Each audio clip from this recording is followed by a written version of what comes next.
Pues sí, una de las cosas que más me encantaba a mí de hace muchos años era el tema de la tierra hueca. También fue un tema muy polémico hace unos 10, 11, 12 años, se puso muy de moda por aquí en el YouTube. Muy pocos canales en ese momento lo trataban, salvo este, que si quieres, como te digo siempre, saber de qué canal estoy hablando, pónmelo en los comentarios, así mantenemos un poquito el misterio. Este vídeo nada más y nada menos que tiene ya en el año, hace 14 años, 1,1 millón de visualizaciones. Es una especie de charla, como iremos viendo, donde expondrá todas sus pruebas. Nosotros ya miraremos si lo creemos o no lo creemos, y por eso quiero que me vayas poniendo en los comentarios a medida que va pasando el vídeo qué es lo que te parece, cuáles son las dudas que tienes. Vamos a ver si esto nos convence o no. Y como ya he dicho, son cosas que he ido rescatando del YouTube del pasado, las conspiraciones más vistas. Y si hay alguno por ahí que reconozca quién es, le diré que por lo menos hace 14 años, que también yo seguía a este hombre hace mucho tiempo, era de cuando él era delgado, cuando él era flaco, ahora mismo está hinchadito. Pero bueno,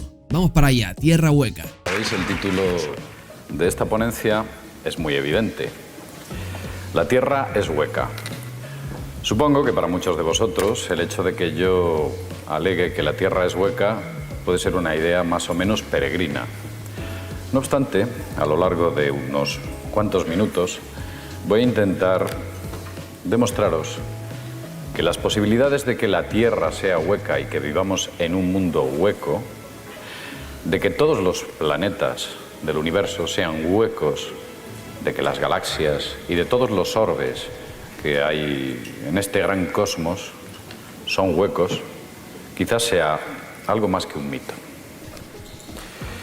También les quería recordar que bueno, hace 14 años, como ya he dicho en otros vídeos similares, que también te iré dejando por aquí o por aquí debajo, era una época muy buena del YouTube porque se podía hablar abiertamente de cualquier cosa. Y yo no sé si también lo recordarás, pero también por aquella época, cada vez que subías un vídeo, ese vídeo tenía como máximo de duración 10 minutos, no podías subir más. La verdad que cómo pasa el tiempo, ¿eh? Hay una frase que siempre me gusta decir, muy posiblemente, si habéis venido aquí todos vosotros, es porque estáis escuchando teorías que forman parte de una minoría. Unas teorías minoritarias, unas teorías que no han sido asumidas por los grandes medios de comunicación. Hay una frase que decía Gandhi, muy famosa. Decía que la verdad, aunque esté en minoría, sigue siendo la verdad. Y eso es muy importante. ¿Cierto? En ocasiones pensamos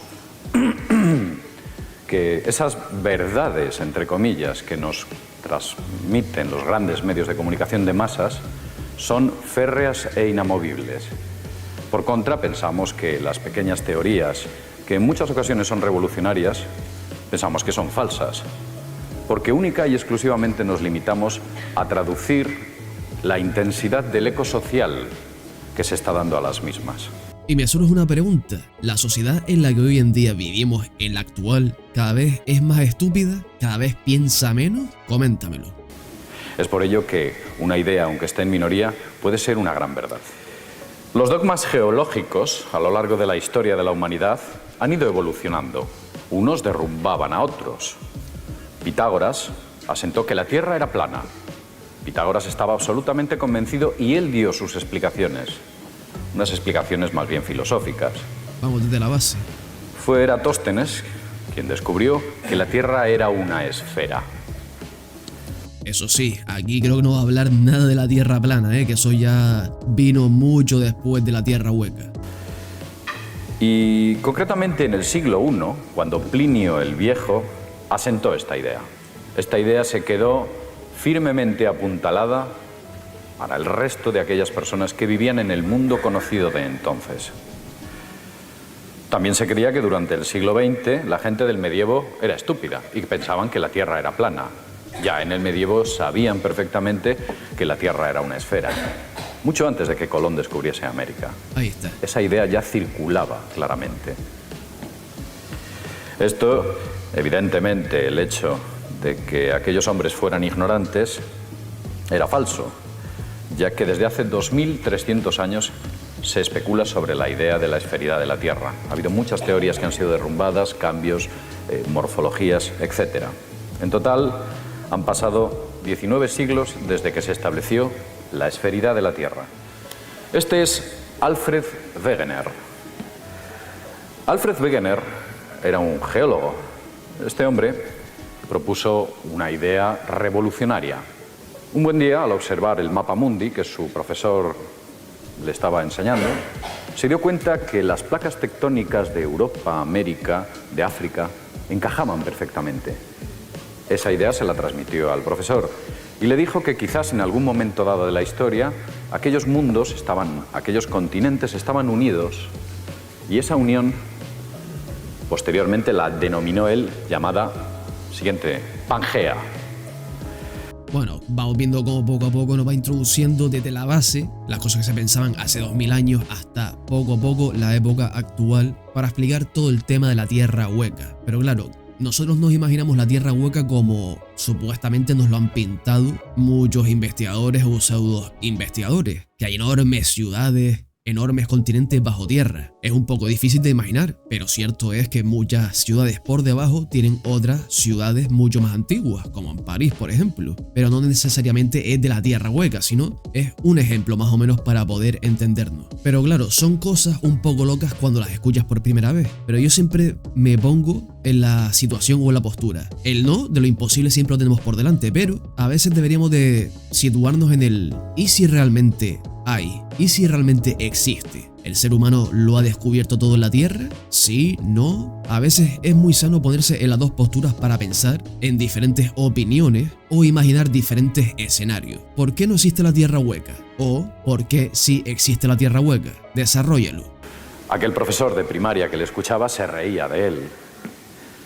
Claro, se reía de su ignorancia, evidentemente, porque era claro que en un momento dado de la historia a nivel geológico, hace millones de años, la Tierra o en la Tierra solo existía un continente. Esto ya lo promulgó Wegener. Al principio se reían de él, cuando los primeros artículos hablaban de esta idea de especulación. Posteriormente fue promulgada como una verdad inamovible, como suele ocurrir con muchas de las teorías revolucionarias.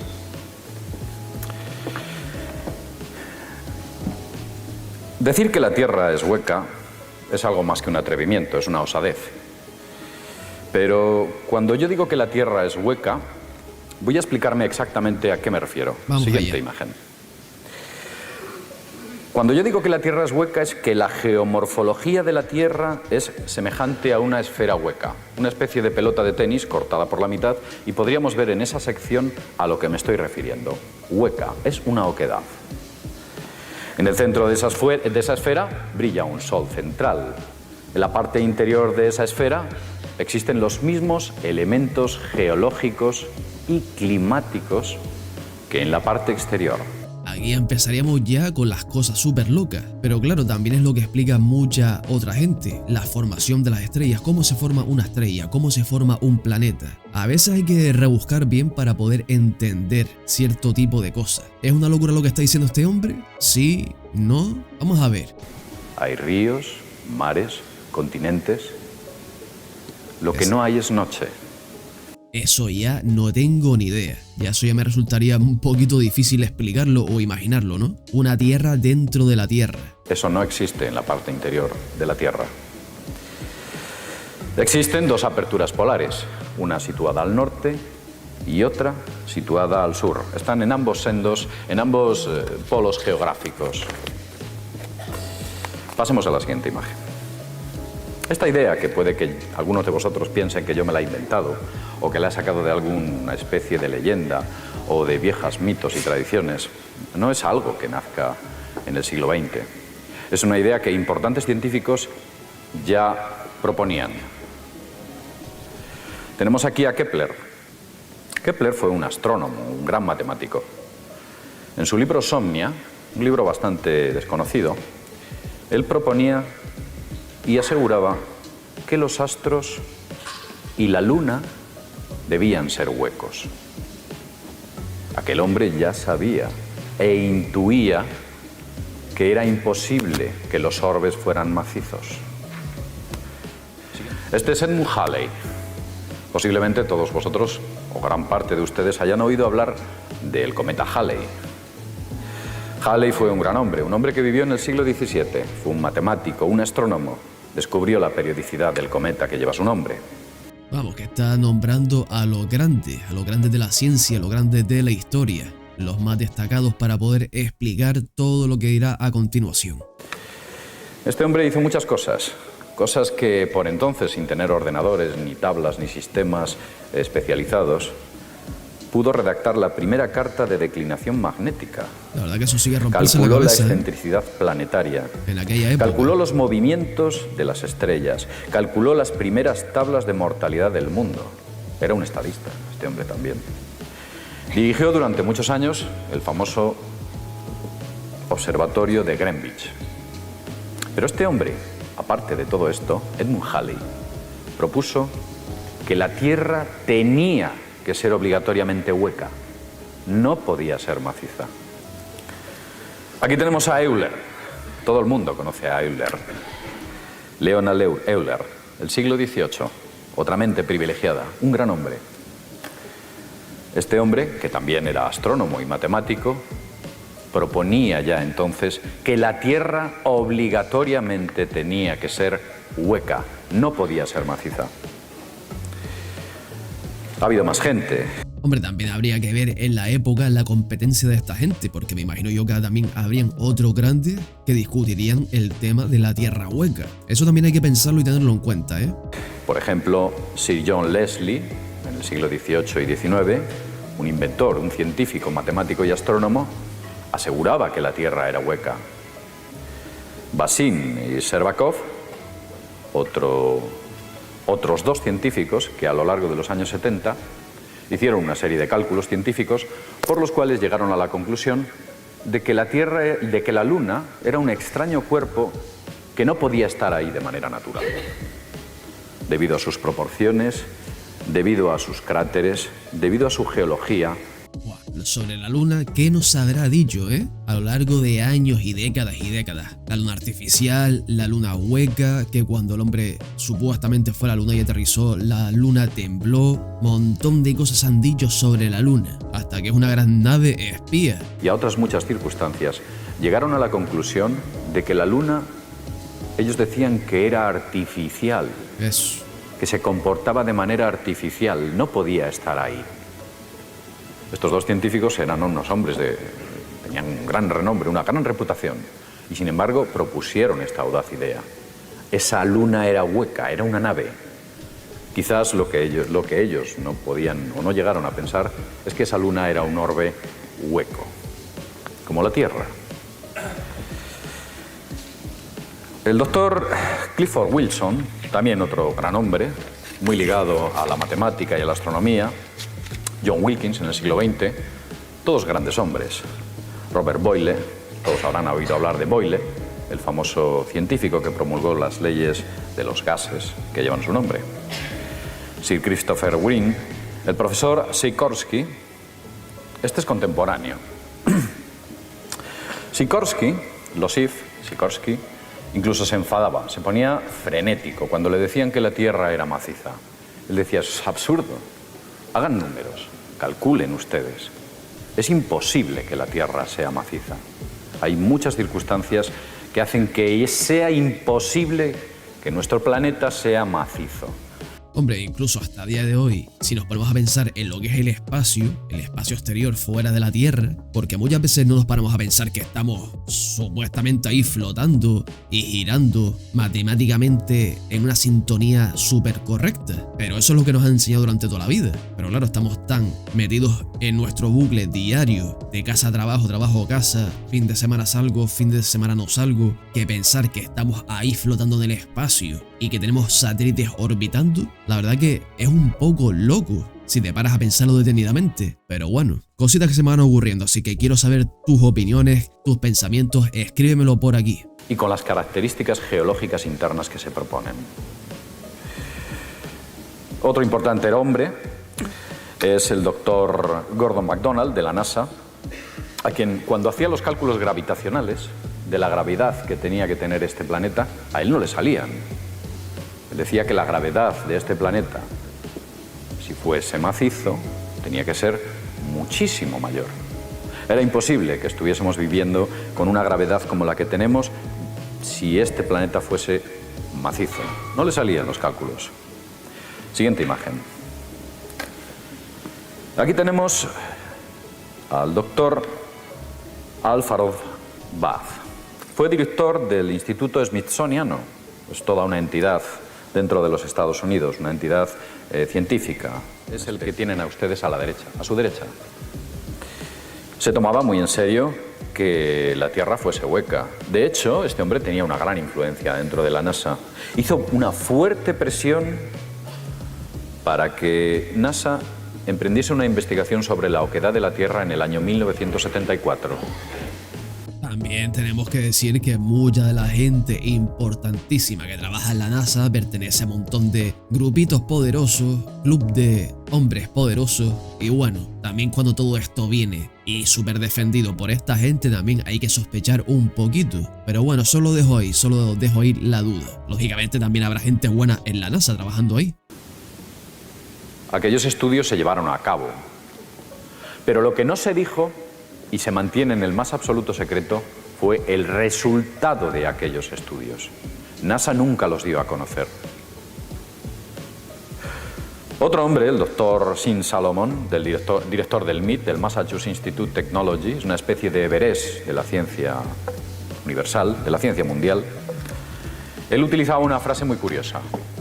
Él decía que existe la pavorosa posibilidad de que la Tierra sea hueca. Y este hombre no era estúpido, de hecho no lo es, sigue viviendo. Sabía bien lo que estaba diciendo. Bueno, voy a darle un poquito más para adelante, que ya tenemos un buen repertorio de eruditos sobre la Tierra hueca. Imagínense, solo en coger una impresora, en el año 2006, en coger una impresora, unos cartuchos de tinta y unas hojas, estos tipos se gastaron 8.200 millones de dólares en imprimirlos. La monstruosidad de información que almacenan. Y eso que se sepa. En este congreso estamos hablando de muchas cosas, cosas que no se oyen habitualmente. Estoy seguro que dentro de esos secretos hay muchas de esas cosas de las que aquí estamos hablando. Tal vez lo que nosotros pensamos que es ciencia ficción es superado por lo que hay ahí dentro. Ellos lo saben y saben que lo tienen que ocultar a sus ojos. Tal vez uno de ellos sea de lo que estamos hablando en este momento. Está cabreado, ¿eh? Voy a hablar de algo interesante. Imaginamos que si estamos hablando de que la Tierra es hueca, siguiente imagen, la Tierra es hueca, de alguna manera tiene que tener una profundidad, tiene que tener un grosor esa cáscara. Los mayores récords de profundidad en exploración petrolífera, que es ahí donde se llevan a efecto, fueron producidos concretamente en la base petrolífera de Kola, en Kola 3 o Kola 6, creo recordar. Está situada en Siberia. Los rusos son unos expertos cavando, son los número 1 a nivel mundial. En esta instalación que ustedes ven aquí, los rusos han llegado a 12 kilómetros de profundidad. Casi nada. El otro día abrían botellas de champán, los de la Shell, diciendo que habían conseguido superar los 2 kilómetros de profundidad o 3. Decían que era una especie de hito, Si es que hito los para la rusos... Shell. Estos tipos saben perforar. Y ya que estoy hablando de perforaciones, un poco intentando explicar la geomorfología de la Tierra, os voy a contar algo sobre el petróleo. Esto es algo que los rusos conocen hace mucho tiempo, no es nuevo para ellos. Ellos dicen que a una cierta profundidad, el petróleo que aparece es residual. Esos grandes pozos petrolíferos, esos enormes campos de petróleo que vemos en Texas, que vemos en los países árabes, que vemos en Venezuela y que vemos en tantos países, están solamente rozando y recogiendo una minúscula parte del petróleo que existe. Los científicos rusos desde hace ya muchos años aseguran que a partir de 10 kilómetros de profundidad hay auténticos océanos de petróleo. Esto no quiere que ustedes lo sepan. Eso sí lo he escuchado. Las grandes empresas de hidrocarburos no les viene bien. Aparte que si sabemos quiénes son las grandes familias que están detrás de las grandes petroleras o de la industria del carbón hace ya mucho tiempo, hace siglos para atrás, siempre son las mismas familias. Que si los Rothschild, que si los Rockefeller, todos ellos son los magnates de todas estas industrias que, bueno, a día de hoy seguimos utilizando casi por obligación. Ya sabemos de sobra que hay energía libre y se puede construir transporte, medios de transporte, vamos, de energía libre, el sol. Pero bueno, eso ya son otro tipo de cosas. Ponme en los comentarios tú qué opinas también. Y claro, si lógicamente a estas grandes familias se les acaba el chollo de la escasez del petróleo, como está sugiriendo este hombre, pues claro, si todo el mundo se entera de que hay petróleo infinito, pues claro, prácticamente no tendría ni precio. Sería de las cosas más baratas. Pero si siempre nos mantienen en crisis y en crisis continua, como un montón de cosas en la vida, siempre pueden jugar y subir los precios o bajarlos cuando les dé la real gana. Ahí está el negocio de la idea de escasez. Y con el petróleo es una. Quizás en otro vídeo hablemos sobre el tema del petróleo. El precio del petróleo bajaría notablemente si se supiese que la producción de petróleo puede ser inagotable. Ellos lo saben, pero ustedes no lo sabrán. Y sin embargo seguirán alimentándonos con petróleo. Tampoco nos que preocupa, han creado ¿no? un modelo social basado en el petróleo, en el caro petróleo. Hacen que el precio fluctúe, pero esa información, ese conocimiento, nunca llegará a sus oídos. El petróleo no es de origen animal.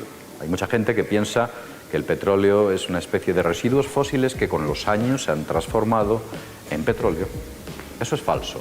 Los rusos lo saben. Desde los años 40 llevan promulgándolo. Hay estudios importantes que lo avalan. El petróleo es de origen abiótico, no es de origen animal. Y hay océanos de petróleo a esas profundidades. Esta estación lleva muchísimos años funcionando a un rendimiento increíble. 12 kilómetros de profundidad. O para que se te caiga el móvil a ese pozo o se te caiga la cartera, ¿verdad? 12 kilómetros, casi nada. Ustedes pongan en un mapa lo que son 12 kilómetros y después inviértanlo hacia abajo. O sea, no estamos hablando de tonterías. Hay más pozos fuera de Rusia que han sido perforados. Por ejemplo, en Bodra, está en la India, tienen un pozo que se llama el pozo de Bodra, evidentemente. Ese pozo fue saboteado por la agencia, la CIA, por la Central de Inteligencia Americana, para que no siguieran extrayendo petróleo de allí. Ahí sacaban auténticos mares de petróleo. El precio se reducía bastante en la zona de Medio Oriente. También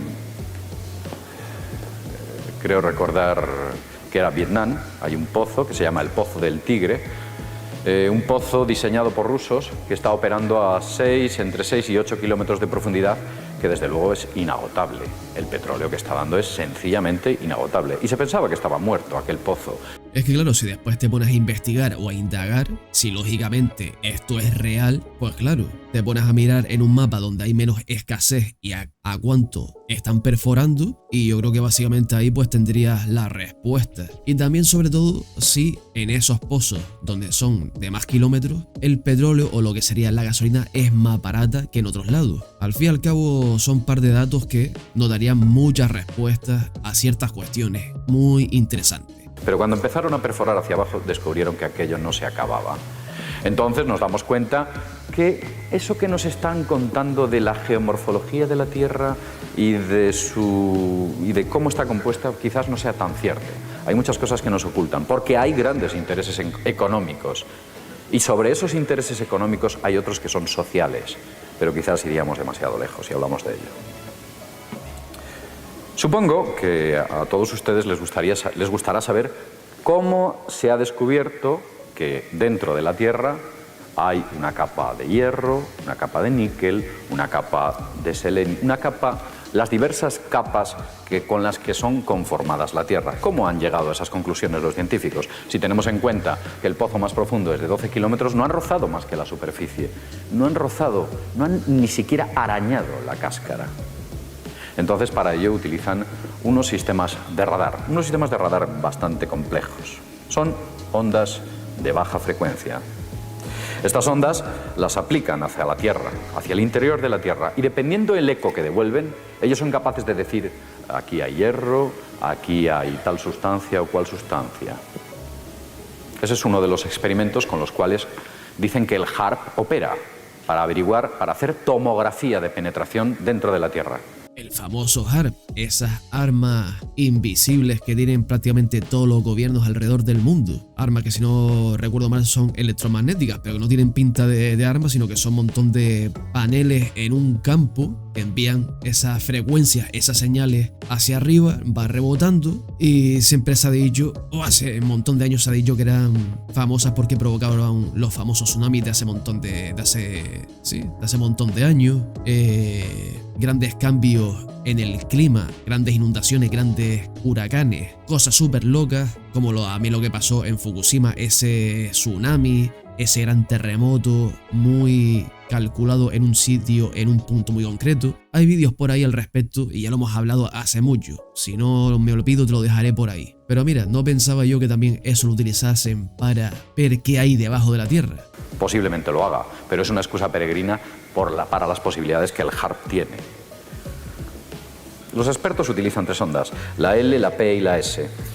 Se han obtenido sorprendentes datos. ¿Qué es lo que han encontrado cuando han empezado a hacer prospecciones con ondas? Pues una cosa muy curiosa. Entre 450 y 500 kilómetros aparece un escollo al que prosigue una pausa, un silencio. Estamos hablando de 500 kilómetros, eso es una burrada. 500 kilómetros hacia abajo. ¿Saben qué hay ahí? Entre los siguientes 500 kilómetros aparece un segundo cambio significativo.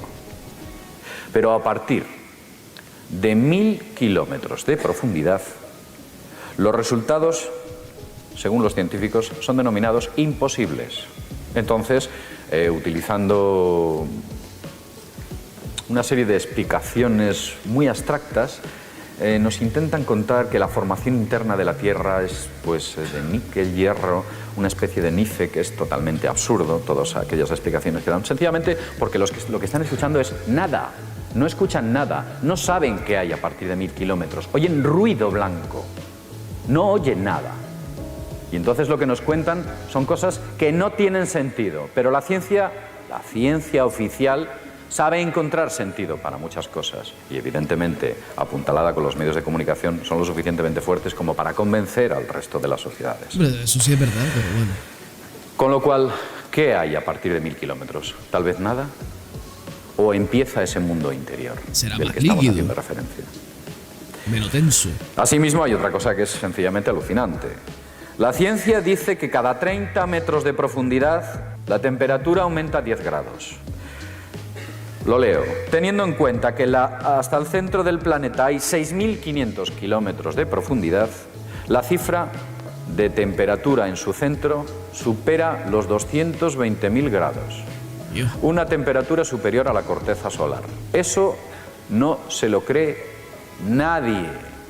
Es absurdo. Y nos quieren convencer con el absurdo, como ocurre habitualmente. Ha habido bastantes estudios. Todos pensamos que la gravedad de la Tierra es homogénea, 9,8 metros por segundo en cada segundo en todo el planeta. Eso no es cierto. Ha habido estudios en los cuales se ha descubierto que la gravedad de la Tierra es variable. ¿Por qué en unos sitios la gravedad de la Tierra es mayor que en otros? Esto sí que es muy interesante. Esto es muy interesante, sobre todo para el tema de la gente que afirma que la Tierra es plana, y esto daría muchísimas respuestas a un montón de cuestiones sobre el tema de la gravedad, hasta incluso con los famosos triángulos de la Bermuda, diferentes triángulos donde el tema magnético de la Tierra se vuelve loco. Hay gente que hasta dice que se pueden abrir portales dimensionales y, no sé, entras por ahí y sales por otro, yo qué sé, por la otra parte del mundo en menos de un segundo. ¿Quién sabe? ¿Verdad? ¿Quién sabe? Pero vamos a ver qué dice sobre esto. ¿Por qué? En los océanos. Tal vez es que existen montañas al otro lado, tal vez es que la composición es variable, o tal vez es que la Tierra es hueca. Porque por eso existe esa diferencia gravitacional, porque sencillamente no cuentan con los valores que da la geomorfología interna de la Tierra. La Tierra no es homogénea en su gravedad.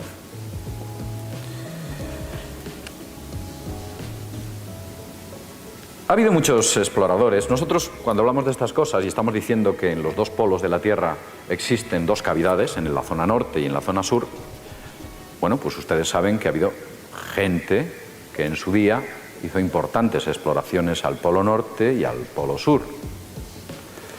Los alemanes. Y suponiendo que esa gente haya estado allá, ha tenido que ver esas cavidades, esos accesos al mundo interior.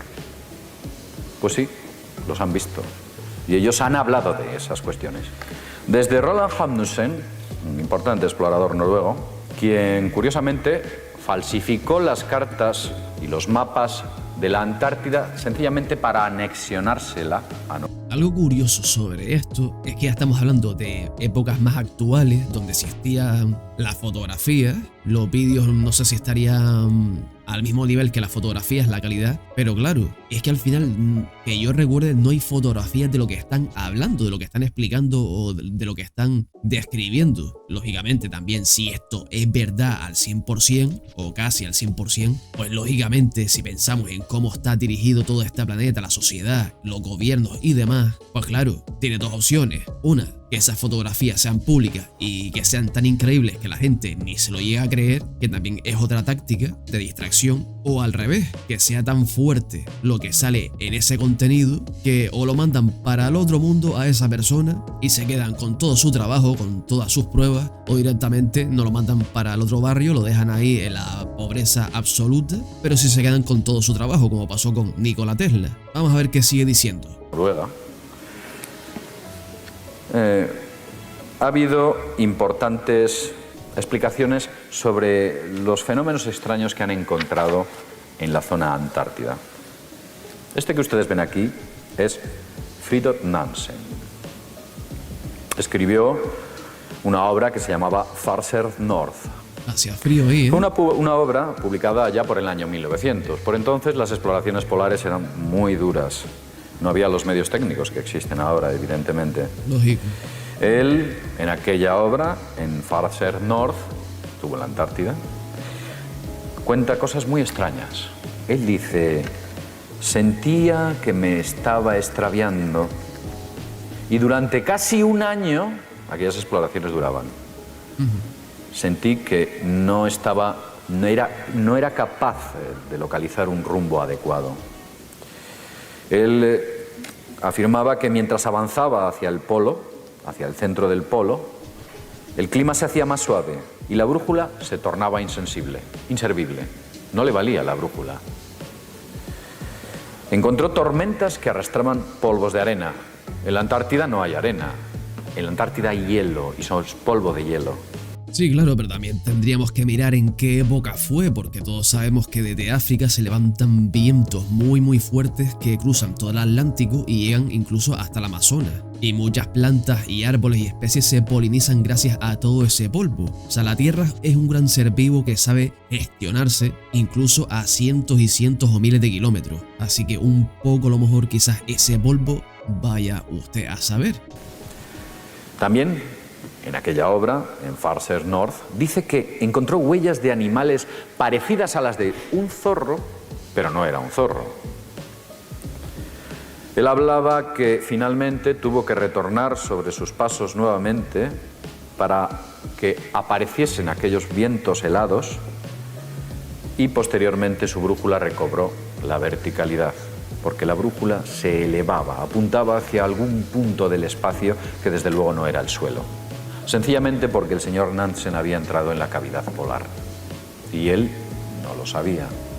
Había cruzado una frontera que quizás por entonces o hasta entonces nadie había cruzado. Este hombre fue un gran tipo, fue Premio Nobel de la Paz. Ser un gran tipo no quiere decir que te den el Premio Nobel de la Paz. Y así yo. El Premio Nobel es un chiringuito de la ONU. La ONU es una organización absolutamente corrupta. El Nobel se lo dieron a Kissinger, con lo cual nos podemos imaginar el caché que tiene esa obra. No se lo dieron a Gandhi, casi se lo dan a Hitler, se lo han dado a Obama. Es un tanto contradictorio. Pero en el caso de Nansen, este era un gran tipo. Él sí, era un buen tipo. Adelante. Ha habido más exploradores antárticos. Por ejemplo, George Hoover Wilkins. Este fue un explorador polar australiano, también de principios del siglo XX, quien relataba sus extrañas experiencias y anomalías climáticas en un libro titulado En tierra desconocida.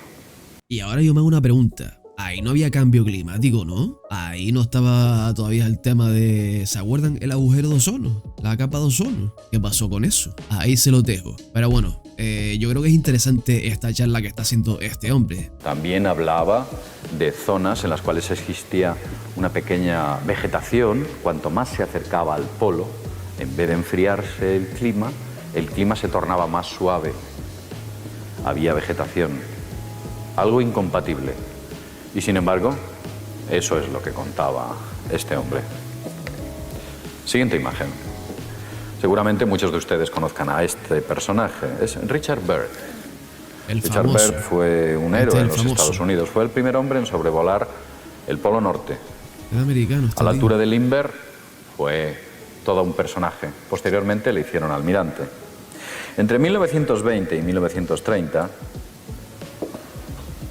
fue financiado, el señor Byrd, le financiaron varias expediciones para ir al Polo Sur, para ir a la Antártida.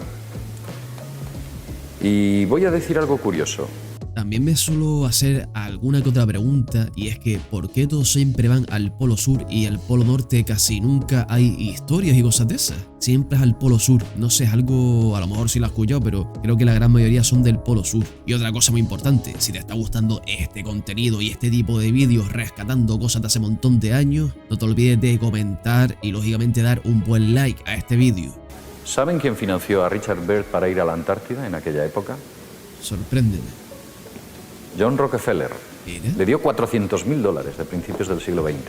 Ven, a esto es a lo que me refiero. Detrás de los grandes descubrimientos siempre están las mismas familias. Y lógicamente los intereses vienen después. Sueltan toda la pasta a la persona indicada, esa persona hace la investigación, ellos se quedan con la investigación y ya deciden si desmentirla, modificarla, y a nosotros nos llegará pues a cuentagotas la información que ellos quieren que sepamos. Nosotros sabemos lo que ellos quieren que sepamos. Tenía mucho interés Rockefeller. Pues allí fue el señor Byrd, financiado.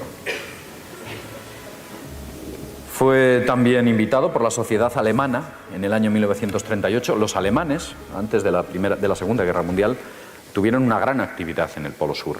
Enviaban barcos, enviaban buques con aviones, hidroaviones.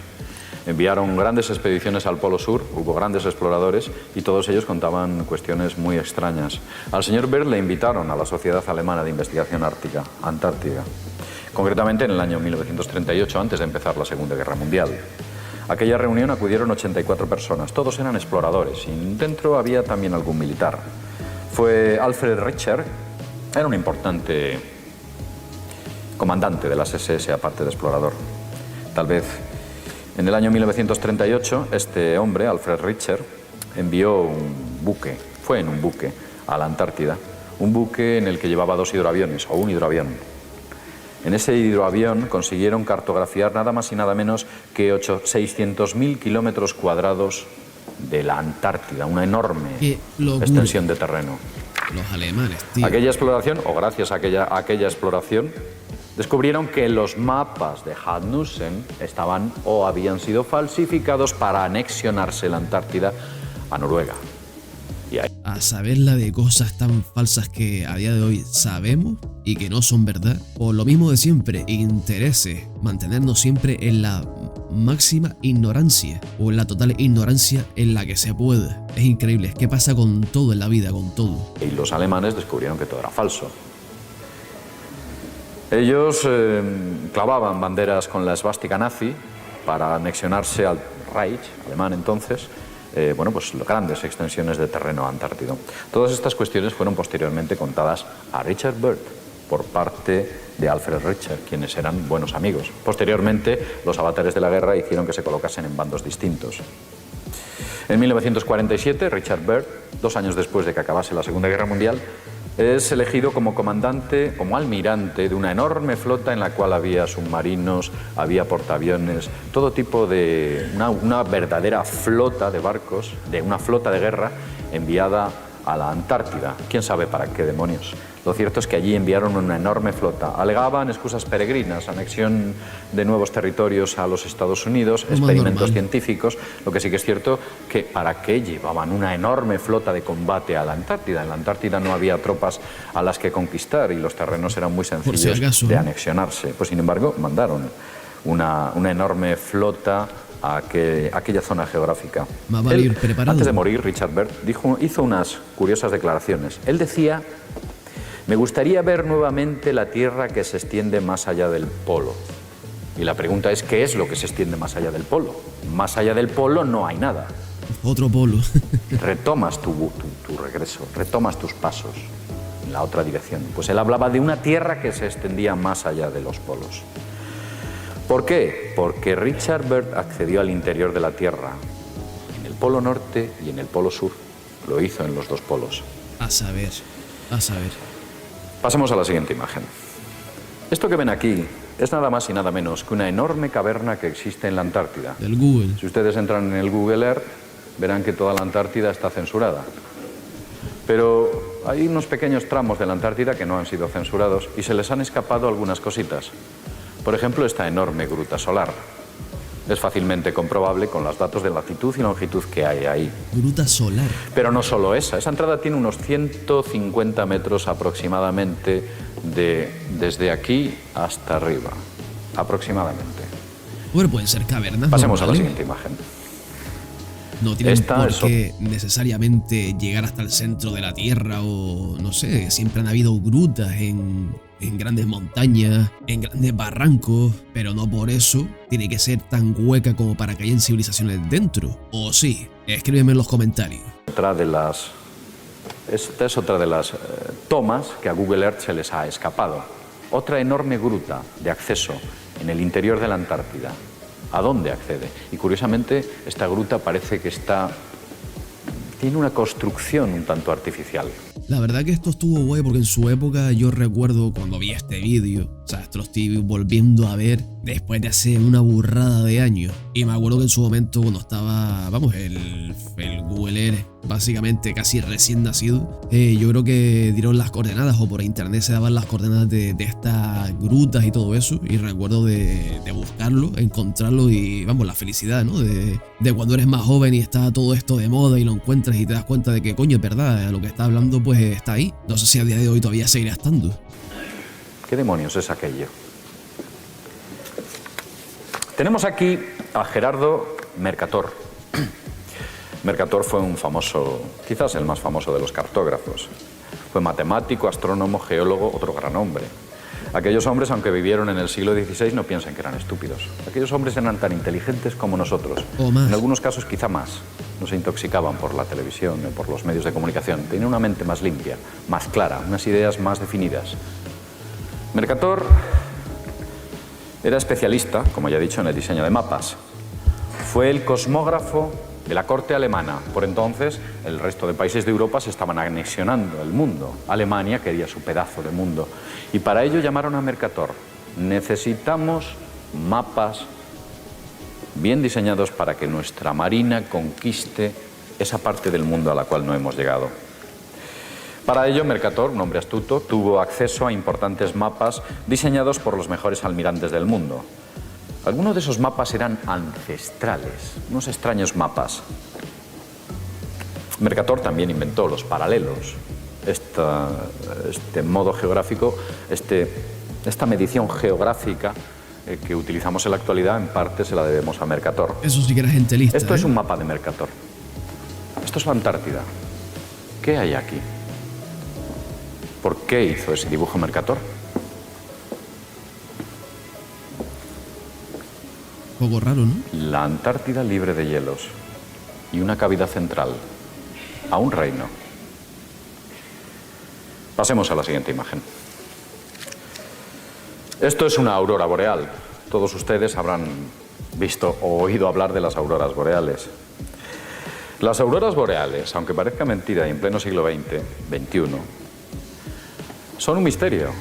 Nadie sabe por qué se producen. La explicación que da la ciencia, como siempre, es muy peregrina y muy extraña. Lo que ocurre realmente, lo que realmente está produciendo las auroras boreales, es la luz del sol interior de la Tierra que sale por las cavidades y al tocar las capas de la atmósfera se produce un efecto de refracción que forma una corona perfecta en cuyo centro están las cavidades. No sé, me resulta un poco raro porque si esto fuese así, por lo que está explicando, o a lo mejor yo lo estoy entendiendo mal, pero si esto fuera así, no se vería la aureola de esa luz, sino se vería, pues quizás, ese círculo, pero todo reino de luz, ¿no? No tendría sentido que el centro no tuviese luz y que solo se vea el borde, la circunferencia. Pero claro, yo no he estado en el Polo Sur. Todos sabemos más o menos por el colegio lo que hemos estudiado cómo funcionan las auroras boreales. Hay mucha gente, sobre todo en la época, hace un montón de años, que mantenían que el tema de estas auroras eran por esa luz del centro de la Tierra. Pero claro, hay que confirmarlo, hay que verlo, hay que grabarlo, fotografiarlo. Pero no me encaja del todo simplemente por eso, porque si eso fuese verdad, yo creo que eso tendría que estar todo iluminado y no solo la circunferencia. No sé, ¿tú qué opinas? Esa es la explicación de las auroras boreales. Lo otro es totalmente peregrino. A fecha de hoy lo siguen investigando. Los institutos geológicos no saben qué son las auroras boreales. Pero es que tampoco el ser humano de hoy en día sabe todo a ciencia cierta qué es lo que ocurre en el planeta, cómo ocurren las cosas. Tampoco el ser humano los tiene que saber todo, ¿no? Siempre tiene que haber algo de misterio, digo yo. Sencillamente porque no quieren dar crédito a que existe un mundo interior y un sol interior. Este es William Reed. William Reed fue un erudito escritor norteamericano. En su libro, Phantom of the Polos, Los fantasmas de los polos, hizo una recopilación de todas las extrañas experiencias que habían recogido los exploradores antárticos y árticos hasta la fecha. Este hombre era un curioso por naturaleza y dijo, vamos a ver, ¿cómo va a haber zonas cálidas en el polo? ¿Cómo va a haber vegetación? ¿Cómo va a existir huellas de animales en el polo? No existen. ¿Cómo van a contar esas cosas? Enormes grutas, cavidades, cosas extrañas, experiencias extrañas con las brújulas. Y entonces este hombre ya entonces, hace ya casi 100 años, empezó a recopilar todo tipo de informaciones al respecto. Él decía que si la Tierra no es hueca, ¿por qué el viento norte en el Ártico se hace más cálido? A medida que usted navega hacia el norte y supera la latitud 70, el viento aumenta de temperatura. ¿De dónde vienen esos vientos cálidos? ¿Tal vez de esas cavidades polares? No tiene por qué ser precisamente por cavidades polares, pueden ser por fenómenos atmosféricos, la época del año en la que estés navegando por ahí, pueden ser por un montón de motivos diferentes. Yo sé que este hombre lógicamente está sentado en defender la postura de la Tierra hueca, pero no todo tiene, me refiero, todo tiene un porqué. Y muchas de las grandes cosas siguen siendo a día de hoy inexplicables, pero no por eso tienen que ser sí o sí, en este ejemplo, por ejemplo, que la Tierra por eso es hueca. ¿Por qué hay vientos nortes cálidos más allá y en mar abierto a cientos de kilómetros del Polo Norte, allá por la latitud 82? Hay lagos cálidos. ¿Por qué son cálidos? Geomagnetismo de la Tierra, tal vez movimientos, elementos geológicos que hacen que se produzca una especie de aguas termales en el Polo Norte. A saber. ¿Por qué esos vientos transportan polvo allí donde supuestamente no hay tierra? Eso lo han contado muchos exploradores polares. Hay polvo. Después de llegar a la latitud 82... Pero claro, exploradores tampoco son científicos. También eso hay que tenerlo en cuenta. No pueden explicarlo todo, no pueden explicar todo lo que ven o todo lo que sienten. ¿Por qué la aguja de la brújula siempre se agita y se verticaliza? Porque estamos entrando en la cavidad polar. Y entonces la aguja apunta hacia un punto donde no hay tierra. Un punto en el aire, sencillamente porque estamos accediendo a ese mundo interior. Porque hay ramas, troncos y polen extraño que no se puede identificar con ningún tipo de vegetación conocida en los icebergs. Los icebergs se encuentran...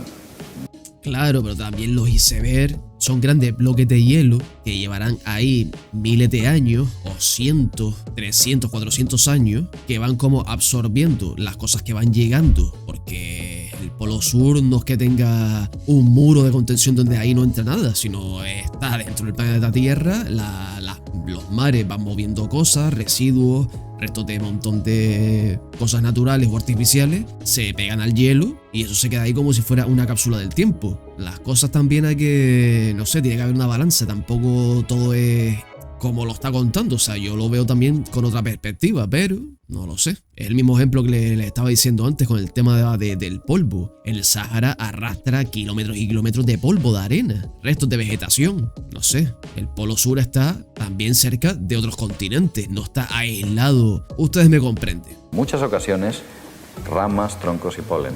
¿De dónde vienen? Porque esos icebergs son de agua dulce y no son de agua salada. En aquellas latitudes no hay ríos, porque son de agua dulce. ¿Por qué millones de aves migran al norte en los meses de invierno? ¿Qué buscan? ¿Más frío? Supongo que irán a algún sitio más cálido. Pues sí. Hay especies, millones de aves que viajan al norte en los meses de invierno. Ellos saben que van a algún sitio que nosotros quizás no conocemos y quizás sea del que estamos hablando. Aquí también es un poco raro, porque si dijeses tú que todas esas aves acaban en el Polo Norte o en el Polo Sur, pues vale, me callo, ahí sí que es algo inexplicable. Pero que viajen al norte no es necesariamente porque la Tierra sea hueca, sino, yo qué sé, son otras especies diferentes a los humanos que ven y sienten otro tipo de cosas y por ciertas condiciones o por el frío o por que no hay alimentos en esas épocas tienen necesariamente que viajar al norte o al sur porque ahí hay más comida. No tiene que ser necesariamente, creo yo, porque haya una tierra hueca. Yo creo que eso es llevarlo un poco al extremo, pero bueno, tampoco yo tengo toda la verdad del mundo, ni la quiero tener. Simplemente son cuestiones. ¿Por qué la Tierra está achatada en los polos? Esto es un clásico. ¿Por qué el clima es más cálido cerca de los polos que a 1000 o 1600 kilómetros más lejos de allí? La temperatura aumenta. Se nos ocurre una pregunta mucho más actual. Vamos a hablar del tsunami de Sumatra. Se produjo, creo que a principios del siglo XXI, fue el año 2001-2002, en el cual se produjo este cataclismo, el tsunami de Sumatra. Pues unos científicos australianos descubrieron que después de ese tsunami, la Tierra empezó a vibrar como una campana. Si la Tierra es maciza, porque estaba vibrando. Si fuera maciza, no vibraría. Hoy en día hay bases estacionadas en los polos, las bases más cercanas a los polos, concretamente al Polo Sur, es una base norteamericana, que está instalada desde hace bastante tiempo. Se llama la base de Amundsen-Scott, es propiedad de los norteamericanos. Ahí es una especie de base entre científico y militar, siempre están los militares. Es una base muy avanzada tecnológicamente y está muy cerca de esa cavidad polar, están controlándola. El tipo que lleva a cabo esas investigaciones es este siniestro personaje. Detrás de esa sonrisa, no se dejen engañar. Detrás de esta sonrisa, el señor Michael Malin ha sido el que se ha encargado de ocultar todo este tipo de informaciones en el Polo Norte. En el Polo Sur. Hizo muy bien su trabajo en la Antártida, en la base de Amundsen-Scott. Y a este hombre le han ascendido como director general del proyecto que NASA mantiene en Marte. Porque ahora este hombre, este tipo, está ocultando toda la información que se está enviando por las sondas Mars Odyssey y los 2 robots que existen en Marte. Él es el culpable. Él es un sicario de aquellos que quieren que nosotros no tengamos acceso a esa información. Yo simplemente les recuerdo que este vídeo es de hace 8 años, si no me equivoco. Perdón, de hace 14 años. Este vídeo y toda esta información es de hace 14 años. La verdad que es una locura volver atrás en el tiempo y ver los cambios, ¿verdad? Un hombre que sabe hacer bien su trabajo, para él, no para nosotros, qué duda cabe. Contra esta persona tiene una enorme batalla personal, un personaje norteamericano que se llama Richard Hoagland. Quizás muchos de ustedes hayan oído hablar de Richard Hoagland, quien propuso el modelo Tyndall, quien habló de la teoría hiperdimensional de las construcciones en la zona de Cydonia. Trabajó para la NASA Richard Hoagland, y Richard Hoagland denunciaba al señor Malin diciendo que era un encubridor, que era un sicario, y lo que estaba haciendo era ni más ni menos que falsificar todos los datos que NASA estaba recibiendo de Marte y, desde luego, seguramente que de la Antártida, o en la Antártida efectuó también sus correspondientes encubrimientos.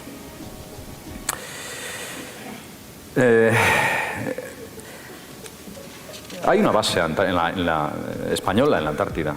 Hay un buque, se llama el Hespérides, seguramente hayan oído ustedes hablar de él, y ustedes se preguntarán, bueno, nosotros también tenemos hombres en la Antártida, ¿por qué no hablan de lo que allí han visto? Bueno, os voy a dar un dato.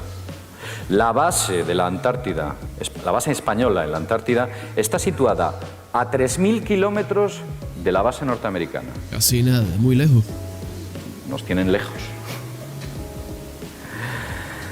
Estamos de hecho, no estamos estamos en una isla, es un islote, una cosa surrealista. Estamos allí, no nos dejan ni frío. acercarnos. Bien, no obstante, los Estados Unidos mantienen una prohibición mundial de que los aviones sobrevuelen los polos. Pasemos a la siguiente imagen. No sé si eso lo habrán cambiado. Estas son las rutas que... bueno, no solo los aviones, sino que los satélites artificiales. Estas son las rutas que los satélites artificiales siguen alrededor de la Tierra. ¿Por qué evitan esto? Quizás la gravedad, o existe una aberración gravitatoria allí. ¿Por qué evitan esto? No pasan por las aperturas polares, los satélites, las evitan. Siguiente imagen. Esta es la Antártida y es un mapa de vuelo orbital de los satélites artificiales. Si tuviera más resolución la cámara, podríamos ver incluso los datos sobre esos satélites, los vuelos y las fechas. ¿Por qué evitan eso? Porque no van por ahí. Hombre, también puedo pensar que viendo cómo funcionan los gobiernos, sus agencias de inteligencia y sus proyectos, pues claro, pienso yo que justamente a lo mejor por ahí pues tendrán cierto tipo de bases, al igual que tú si vas a mirar en el Google o cualquier cosa militar, te lo ponen censurado. Yo creo que a lo mejor también será por eso, pero no específicamente porque haya una cavidad ahí. No sé, ¿tú qué opinas? Tal vez es que hay una aberración magnética. ¿Qué aberración puede producir eso? ¿Quizás una apertura polar?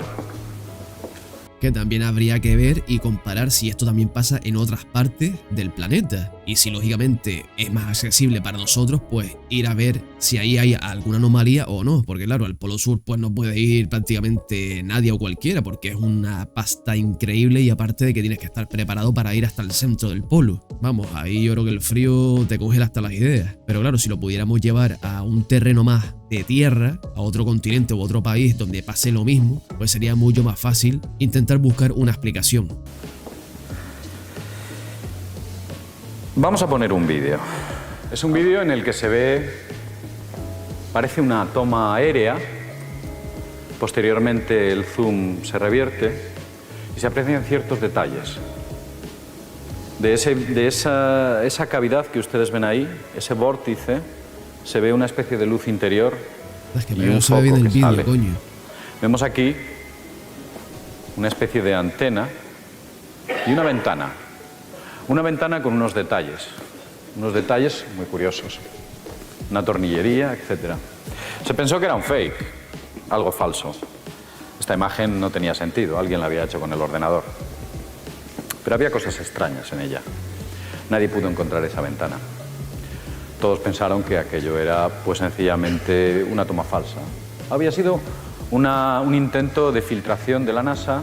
Creo que este vídeo lo llegué a ver en su época, no me acuerdo dónde, si era aquí en YouTube o si lo tenías que descargar por algún otro lado, no recuerdo muy bien. Pero claro, vamos a suponer de que esto es la cavidad de la que está hablando este hombre, la del Polo Sur. Si nos suponemos eso, y esto está, como él dice, grabado desde algún sitio satélite, algún avión de, no sé, que llegue a ciertas alturas y que pueda estar súper estático porque yo no sé cómo es el clima ahí abajo. Pues claro, vemos ahí que en el centro hay como una especie de luz y después lo que se ve por arriba, que se va metiendo como hacia adentro, imagino yo que serán vientos, ¿no? Vientos helados que se van metiendo hacia adentro. Pero claro, también me pongo yo a pensar, ¿a cuántos kilómetros hay? Es decir, ¿cuál es la velocidad del viento a medida que te vas acercando hacia el centro del polo? Porque si esto es una vista aérea y está súper alejado, imagínate estar ahí abajo. O sea, esto prácticamente serían como tornados, pero sin la forma del tornado. Es decir, que te echas a volar y como que te succiona.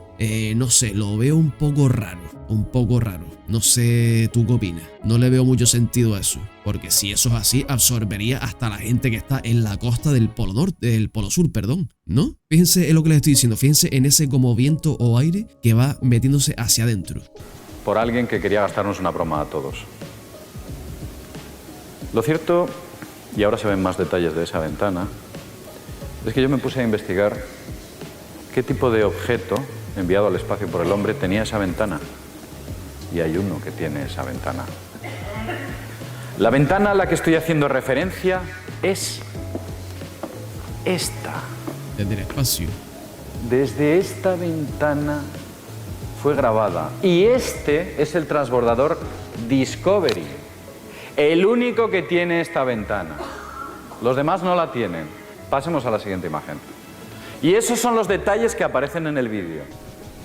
Sí, pero a saber cuántas ventanas hay así. La imagen que han visto anteriormente tiene visos de verosimilitud. Yo no estoy afirmando nada, sencillamente estoy diciendo que tiene posibilidades de ser cierta. Continuemos. No sé yo. Claro, nosotros podemos pensar que esto ocurre en la Tierra y que no ocurre en otros sitios, pero al principio de esta ponencia les he estado comentando de que no solo la Tierra era hueca, sino que el resto de orbes eran huecos. Aquí tenemos una serie de imágenes de algunos de los planetas en los cuales se ve perfectamente cómo la luz del Sol interior es reflejada en las capas atmosféricas. Esto es Marte. Eso que ven ustedes abajo, ese brillo, no es el albedo reflexión de la luz del Sol de Marte, capacidad de reflexión. Eso es la luz interior que el Sol interior de Marte deja escapar por sus cavidades polares, que también las tiene. Continuemos las imágenes. Hay más filmaciones. Estas son fotografías de aficionados. Gente que, bueno, que con sus poderosos telescopios, con más o menos posibilidades, es capaz de efectuar estas fotografías, estas tomas. Continuemos. Pero no solo Marte. Estas son las auroras boreales de Saturno. ¿Qué es esa luz que emana Saturno? ¿Qué es eso ¿Qué es eso que tiene Saturno aquí abajo? ¿Un incendio? No. Esto es la luz, la reflexión que produce la luz al salir por la cavidad polar sur. Pero claro, también pienso yo que deberían de haber imágenes a día de hoy ya filtradas, que después todo se acaba compartiendo por todos lados, de esas aperturas, pero es que no se ven aperturas, nada más que se ve ese halo, que viendo lo que nos está mostrando, pues vamos, se ve que es algo común en todos los orbes espaciales. Todo lo que es arriba es abajo, todo tiene su norte y el sur, todo tiene su A y su B, pero seguimos sin ver, por lo menos a día de hoy, esa apertura. Solo estamos viendo un halo que dicen que supuestamente es de la luz del Sol interior. Nada lo sé. A lo mejor hace años sí nos la podían pegar más fácilmente, pero claro, va pasando el tiempo y te das cuenta de que todo ha quedado ahí. No le han sacado más jugo al tema de la Tierra hueca. ¿Por qué será? Al de la Tierra plana, vamos, pasaron a ese y en ese siguen todavía. Y acabará pasando de moda seguramente. También tiene auroras polares Saturno. Continuemos. Esta es otra imagen en la cual se ve nítidamente. Continuemos. Esta es otra imagen fotografiada por la sonda Cassini, en la cual se ve claramente la aurora boreal de Marte, producida por los rayos que se escapan por la cavidad polar de Marte, no, de Saturno. Pero claro, ¿por dónde se escapa? Es que no entiendo, que es que se abre una capa hacia arriba y sale esa luz, o esa capa se hunde hacia abajo, y es que no entiendo, no termino de entender yo el concepto de esa luz. Continuemos. Aquí tenemos a Júpiter, que también tiene el mismo efecto. Se produce el mismo efecto. Tiene sus auroras boreales porque del interior de la Tierra hueca de Saturno, de Júpiter, también salen los rayos solares. Y aquí quizás se ven más claramente. Estas son fotografías de NASA. Continuemos. Aquí se ve claramente la luz que emana del Sol interior a través de las cavidades polares de Júpiter, en la zona sur y en la zona norte. Sí, bonitas son, pero no creo que sea por eso, sinceramente. Eso es Venus, con su aurora boreal, porque también Venus es hueco y tiene su Sol interior. Pero ven, ahí en esta fotografía no estamos viendo ningún hueco, nada más que estamos viendo una circunferencia, el borde, no estamos viendo nada. A lo mejor eso puede ser como hasta una emanación de algo, ¿vale? Quitando lo que todos hemos aprendido en los colegios de cómo se forman las auroras boreales, pero si nos centramos en este tipo de teorías y todo eso, es que no se llega a comprender por lo que él está contando. Continuemos. Este es un zoom de Venus, en el cual se observa perfectamente que está saliendo la luz del Sol interior. Infinito eso, Neptuno, que se ve claramente por dónde salen los rayos de ese Sol interior. Esto es Io, un satélite de Júpiter. Io. También los satélites tienen cavidades. Bueno, por lo menos así, si lo ves en fotografía, sabes cuál es el norte y cuál es el sur. O por lo menos sabes cuáles son los polos de los planetas, pero de restos que, al fin y al cabo, ¿de qué te sirve? Porque es que no ves ninguna entrada, no ves ni siquiera un círculo oscuro para, por lo menos, que te haga dudar o pensar. No, solo ves ese halo. La Luna también lo tiene. Lo que ocurre con la Luna es que el Sol interior de la Luna está muerto, está extinto, pero también es hueca y tiene un Sol interior. Esta es una extraña imagen. La NASA la fotografió no hace mucho. Y cuando le preguntaron a la NASA qué es eso, dijeron, pues no sabemos. Pasemos a la siguiente imagen. Y aquí vemos una secuencia. Fue en el año 2002. Una secuencia en la cual una estrella o un planeta es destruida por su vejez o por la rotación o por la diferencia gravitacional del mismo, es destruida y su corteza exterior es expulsada y en la cual se ve perfectamente su Sol interior y las cavidades correspondientes. La NASA nos dice que esto no sabemos lo que es. Ellos saben lo que es, pero a ciertos niveles, claro. Ahí está, clara y nítidamente, son imágenes del Hubble, clara y nítidamente el Sol interior de esa estrella o ese planeta. Claro, pero igualmente seguimos sin ver esas aperturas, o sea, estamos viendo lo que serían las capas de un planeta o de una estrella o lo que sea, pero ahí nos estamos centrando en la apertura para llegar a ese interior. No sé, todavía quedan muchas cosas por intentar explicar y al fin y al cabo todo son teorías entre comillas, pero sigue flaqueando mucho la explicación. Continuemos. La formación de una galaxia, los cuásares, los púlsar. El modelo se repite constantemente en el universo, en el cosmos. Continuemos. Otra más. Lo vemos claramente, cavidades polares, el centro, la formación en anillo, son huevos. Continuemos. Otra galaxia. Bueno, al fin y al cabo ahí está ese tema, yo creo que es un tema que se ha quedado muy olvidado. Te repito otra vez que este vídeo ya tiene 14 años, era lo que se iba comentando hace 14 años, esas teorías tan románticas y tan atractivas por aquella época y que creo que se ha dejado mucho de lado. Será porque se acabarían aburriendo de no encontrar nuevas explicaciones o lo que ya les dije antes, de que empezaron después con la Tierra plana y la Tierra plana ha vendido mucho más que la Tierra hueca, porque con la Tierra hueca también después de eso se centraron en que si los reptilianos, que si civilizaciones intraterrenas de otras dimensiones y un montón de movidas más, pero creo que llegó a vender más el tema de la Tierra plana. Sobre todo porque la Tierra plana es algo que entre comillas lo puedes ver, no lo ves todo plano, pero claro, estás en la base, normal que lo vayas a ver plano, lógicamente. Pero claro, creo yo que al ser un tema que supuestamente es más visual a cualquier día, a cualquier momento, pues atrajo mucho más a la gente. La Tierra hueca, como no seas un explorador o tengas facilidades para viajar y encima ir con científicos o con amigos que sepan del tema, pues claro, es un tema mucho más, entre comillas, también peligroso por donde te tienes que ir o meter y también la disponibilidad de dinero y equipamiento para poder dar con esas cavidades y llegar hasta, no sé, hasta 12 kilómetros bajo tierra, como hicieron los rusos, como él comentaba. Así que nada, espero que les haya gustado este vídeo. Seguiremos haciendo más contenido sobre esto, analizando vídeos de la época, las teorías más virales del momento. Ya sabes que espero tus comentarios, quiero tus opiniones, no te olvides darle un buen like si te ha gustado esto, suscribirte y ya nos veremos en el siguiente vídeo con un tema diferente. Esto es no es una imagen real, es una representación onírica de lo que podríamos denominar un púlsar. Otro más. Y ahora, posiblemente muchos de ustedes se pregunten si este conocimiento es nuevo o hay una especie de conocimiento ancestral perdido, acumulado en viejas leyendas que almacenen esta información.